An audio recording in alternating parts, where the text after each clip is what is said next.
It's a good time to be a pass rusher in the NFL as Pittsburgh's T.J. Watt became the league's highest paid non-quarterback again. Watt agreed to a 3-year, $123 million contract extension, his $41 million average per year, setting the floor even higher for pass rushers than the deal signed by Cleveland's Myles Garrett that pays him $40 million annually. Watt joining Garrett, Houston's Danielle Hunter, and Vegas's Max Crosby as the league's top edge rushers who got the bag this offseason. You see the numbers there. Watt had 108 career sacks, which ranks third most through 8 NFL seasons since sacks became official in the early 80s, only trailing Reggie White and DeMarcus Ware. And check this out, that number I just mentioned, 108, there is significance to it. 108 career sacks, and he received $108 million fully guaranteed, so exactly $1 million per sack. Incredible stuff here. RC, I'm going to start with you. Beyond T.J. Watt, I know your Steelers have been super active this offseason. What do you make of Watt's payday and what it signals for Pittsburgh's approach this season? Yeah. Well, I think the first thing is you did what you were supposed to do by giving T.J. Watt what he's earned and what he has the potential to produce on the field for you. But you look at some of the other moves they made. You go out and you get Jonnu Smith and DK Metcalf. You draft Caleb Johnson out of Iowa at the running back position, and you wait on Aaron Rodgers instead of taking a quarterback at 21 that you don't really see being the future of the franchise. Omar Khan is trying to win, and he's trying to win now. Darius Slay at corner, Jalen Ramsey as a utility defensive back. I love what they've done, but where will that put them in the AFC? Are you better than Kansas City? Are you better than Baltimore? Are you better than Buffalo? Hell, are you even better than the Cincinnati Bengals? So all of these things have to come together under Mike Tomlin for what Omar Khan did this offseason, which is a departure from who Pittsburgh is, to show dividends on the field. Yeah, and it should show dividends, at least on the defensive side of the ball with some of those additions. I understand that losing Micah Fitzpatrick hurts, but adding guys like Jalen Ramsey, Darius Slay, those are going to be big additions for a pass defense that did struggle. My questions still remain on the offensive side of the ball. Caleb Johnson's a big addition, but you waited for Aaron Rodgers. Will he be able to take you not only to the playoffs, but to win in the playoffs? And so, yes, you're making so many moves. You're locking up your star players, but still, will it be enough? I still have question marks on if it'll be enough for this Pittsburgh Steelers team to compete for a title in the AFC. All right, Jeremy, we know that T.J. Watt turns 30 years old this offseason. And there are a lot of people out there who might say a contract of this magnitude for a player of his age might not be worth it. Let's talk about it, though. What does this mean from a salary cap perspective and how it affects the Steelers moving forward? They're actually okay, Courtney, if they keep their quarterback costs down, which we know Aaron Rodgers is affordable this year. I expect the Steelers to draft a quarterback in the 2026 draft. That would put them on a rookie-scale quarterback they could build around him with these huge numbers like T.J. Watt is earning. He's only got a $23 million cap hit this year. It's not too bad. Next year, that goes up to $42 million the next few years. That's like quarterback money. But when I check with people in Pittsburgh, they all say the same thing. We are trying to build a Super Bowl winning roster. Whether they have the quarterback or not to do that is the question. But around the quarterback, they have a lot of pieces now, including one of the best pass rushers in the NFL. But that's the thing, though, right? You're building this Super Bowl winning roster. Will you have a quarterback that can go win a Super Bowl? Aaron Rodgers this year, we know what his age is. We know that he doesn't plan on playing an extended period of time. So are you willing to make the moves? If you're a good football team this year, you win 10, 11 games, become a playoff football team, are you willing to move up and go get that dude so that this playoff roster pays dividends right now? Because with some of these older pieces that you're adding, it doesn't seem like you're working to win 10 years from now. It's like you're working to win now, much like we saw the Los Angeles Rams do in 2021. Acho, I know that cost is obviously pretty high, but T.J. Watt is one of the best pass rushers in the league. You think it's worth it? Oh, 100% worth it. People talk a lot about his age, but they shouldn't be talking about his age. They should be talking about T.J. Watt's production. Since 2017, no one has more sacks than him, more forced fumbles, more quarterback hits, more tackles for loss. And so age, you can talk about age all you want, but his production, it emanates past him. He helps guys to the left of him. He helps guys who are on the inside. He helps guys like Alex Highsmith passing on the opposite side, pass rushing on the opposite side. So for me, I look at the production that he has earned, and he's worth every penny. And Jeremy said it earlier, the salary cap is going to increase as these seasons continue. And so that cap hit that he has right now, it's not going to be as much as a salary cap increases. Man, you had to do this, right? T.J. Watt earned this contract. You're taking care of all of these people that aren't lifelong Pittsburgh Steelers. You're going to get this sort of production from T.J. Watt. this year, next year, and the year after. As long as he's healthy and he's on the field, you know what he produces. You also know the way that equates to the linchpin of your entire organization. Not only happy, but taken care of was a must. I love the deal by Omar Khan, and now TJ Watt has to make him right. As we know, pass rushers often have second primes. It's one of those positions that when you get 30, sometimes you get better. TJ Watt, on the note of his health, only missed 11 games since 2017. Steelers' record in those games, 1-10. So glad that they locked him up. All right, let's stay in the AFC North. Let's head west to Cleveland, where training camp begins today for Browns rookies with a quarterback battle front and center and a chance for some fresh faces to make an early statement. Defensive tackle Mason Graham, the Browns' first-round pick, walking into the building today.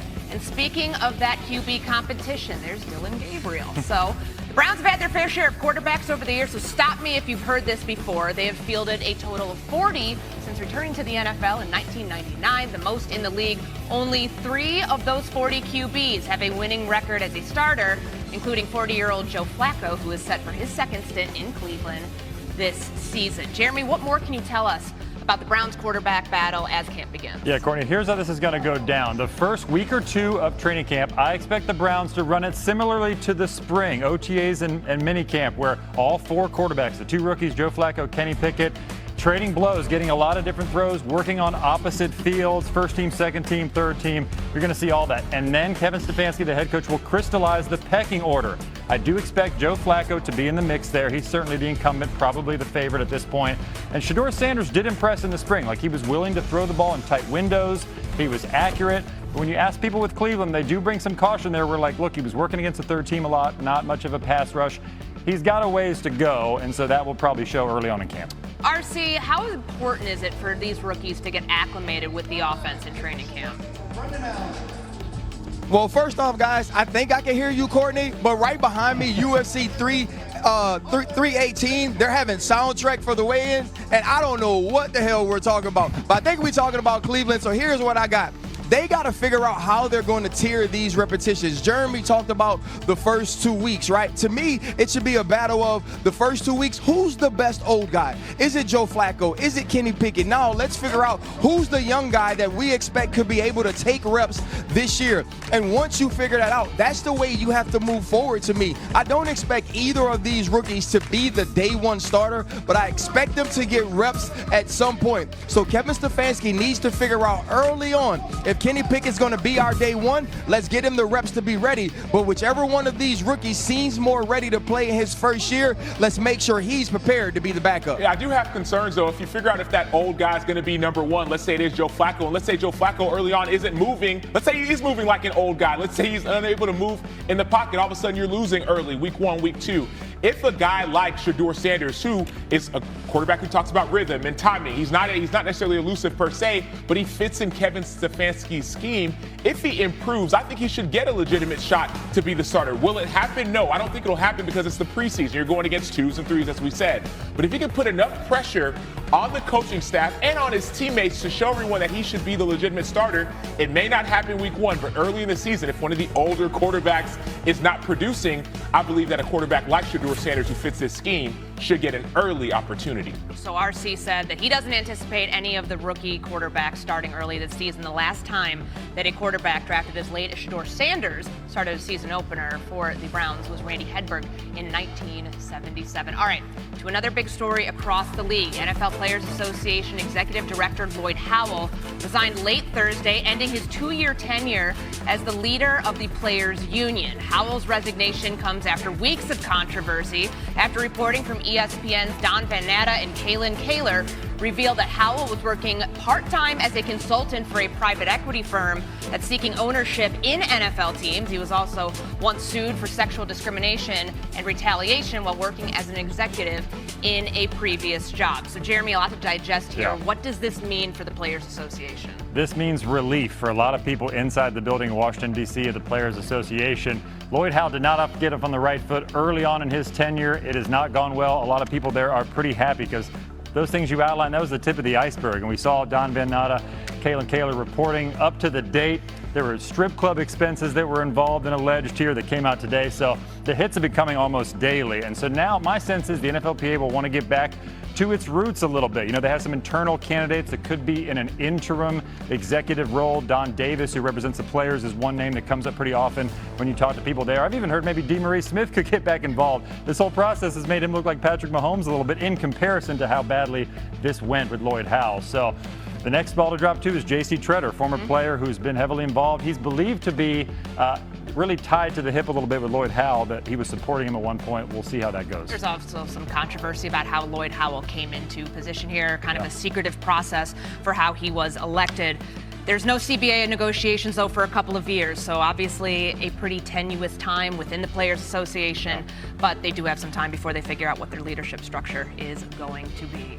And we're just getting started here on NFL Live. Up next, an update from Chiefs wideout Rashee Rice. Still, Green Bay has not drafted a wide receiver in the first round since 2002.